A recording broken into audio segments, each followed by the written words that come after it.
நிலச்சரிவு மற்றும் வெள்ளத்தால் பாதிக்கப்பட்டுள்ள வயநாட்டில் 100க்கும் மேற்பட்ட வீடுகளை கட்டிக் கொடுக்க காங்கிரஸ் உறுதி பூண்டுள்ளதாக அக்கட்சியின் எம்பி ராகுல் காந்தி தெரிவித்துள்ளார். நிலச்சரிவு ஏற்பட்ட பகுதிகளில் 2வது நாளாக பிரியங்கா காந்தியுடன் ஆய்வு செய்த அவர் மாவட்ட நிர்வாகிகளுடன் ஆலோசனை நடத்தினார். அப்போது வயநாட்டின் பாதிப்புகளை அதிகாரிகள் ராகுல் காந்தியிடம் எடுத்துரைத்தனர். நிலச்சரிவால் ஏற்பட்ட பாதிப்புகள் குறித்தும் ராகுல் காந்தி கேட்டறிந்தார்.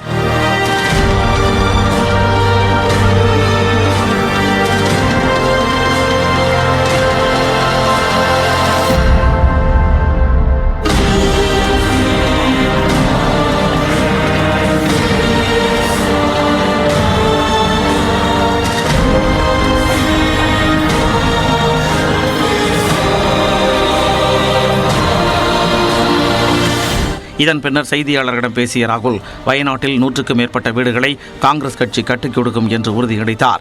We have said that we are here to help in any way possible. Congress family would like to commit to build 100+ houses here. Of course, it is a terrible tragedy. Wayanad பேரிடரை முக்கியத்துவம் கொடுத்து மத்திய அரசு அணுக வேண்டும் எனவும் ராகுல் வலியுறுத்தினார். கேரள மாநிலம் வயநாட்டில் நிலச்சரிவில் சிக்கி 4 நாட்களுக்கு பிறகு ஒரே குடும்பத்தைச் சேர்ந்த 4 பேர் உயிருடன் மீட்கப்பட்டனர். சூரல்மலையிலிருந்து 4 கிலோமீட்டர் தொலைவில் உள்ள படவேட்டுக்குன்னுவில் இந்திய ராணுவ வீரர்கள் மீட்புப் பணியில் ஈடுபட்டிருந்த போது சிதிலமடைந்த ஒரு வீட்டிலிருந்து 2 ஆண்கள் 2 பெண்கள் உயிரோடு இருப்பது கண்டுபிடிக்கப்பட்டது. அவர்களை பாதுகாப்பாக மீட்ட ராணுவத்தினர் ஹெலிகாப்டர் மூலம் மருத்துவமனைக்கு கொண்டு சென்றனர்.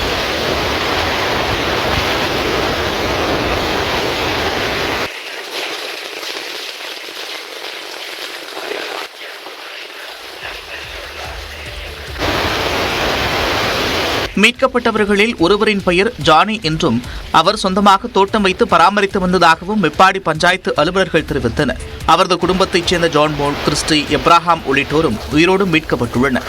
நிலச்சரிவின் போது அவர்கள் உயரமான இடத்திற்கு சென்றதால் உயிர் பிழைத்திருப்பதாக மீட்புப் படையினர் தெரிவித்தனர்.